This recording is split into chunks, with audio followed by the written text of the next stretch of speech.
Alyssa Valdez, clutch queen pa rin hanggang finals. Naging Magic Bunot versus Choco Mucho.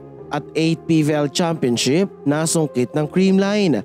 Pinagkaisahan man pero nag-champion pa rin.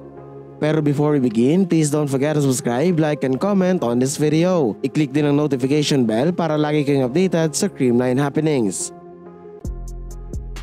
A game of cat and mouse, yan ang the best description sa PVL Finals Game 2 sa pagitan ng Creamline at Choco Mucho.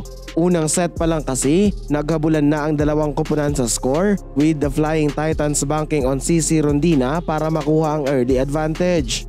Sunod-sunod nga ang malalakas na palo niya, dahilan para mag-double digits agad ang kanyang puntos hindi pa man nag-uumpisa ang second set. Kapag nasa likod si CC, ang veteran player na si Royce Tubino naman ang kumakana para sa reigning silver medalists.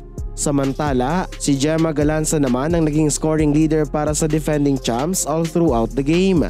Very active din ang middle ng koponan, lalo na si Pangs Panaga. Ito ang dahilan kung bakit sobrang bilis talaga ng ilang plays na nagawa nila. Nagpalitan nga lang ng advantages ang dalawang koponan with the CMFT getting the first and third sets habang nakuha naman ng Cool Smashers ang second and fourth sets. Sa deciding fifth set, maagang nakaungos ang Girls in Pink. Lumitaw ang composure nila sa pressure-packed moment at bantay sarado na nga si Rondina. Mas nagpaulan naman ang puntos sina Galanza at Carlos kaya sila ang may hawak ng slight edge. Pero gumawa ng mini run ng Flying Titans sa pangunguna ni Royce Tubino. 13-11, ipinasok ni Coach Sherwin si Alyssa Valdez para mag-serve. Isang error lang ay maaaring mag-shift ang momentum at makuha ng Choco Mucho ang lamang. Pero kilala si Phenom bilang isang hard server at pinatunayan niya ito sa crucial moment. Ang mabigat niyang serve sa dulong bahagi ang nag-cause ng misreception para sa Flying Titans, dahilan para maisi hulog na lang ni Bea De Leon ang bola.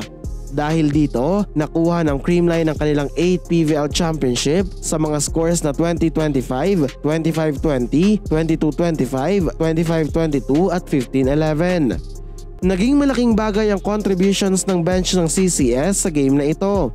Michelle Gumabaw, Bernadette Pons, Bea De Leon and Denden Lazaro all played huge roles lalo na sa mga crucial moments ng laban.